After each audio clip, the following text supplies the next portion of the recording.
কিরে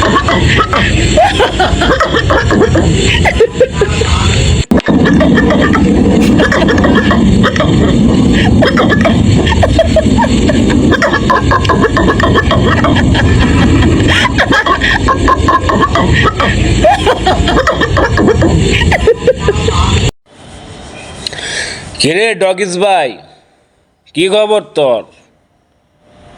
তোর আর গলার সাউন্ড এমন কারে ভাই? গন্নর গন্নর ঘক্কর ঘক্কর করে উঠতেছে, বুঝতেছি না কিছু। সাউন্ডটা তো একদম ক্লিয়ার হওয়ার কথা নাকি? সাউন্ড তো একবারে এই যে জম ধরা মিশিংয়ের মতো গক্কর গক্কর গক্কর গক্কর করে উঠতেছে। গলাটা তো খাইয়া দিছিস বেটা। বেশি বাড়াবাড়ি করলে, বেশি চিল্লাচিল্লি করলে গলার পরিস্থিতি এমনই হয়, বুঝছোস? এর লেগে বেশি চিল্লাচিল্লি বাড়াবাড়ি করতে নাই।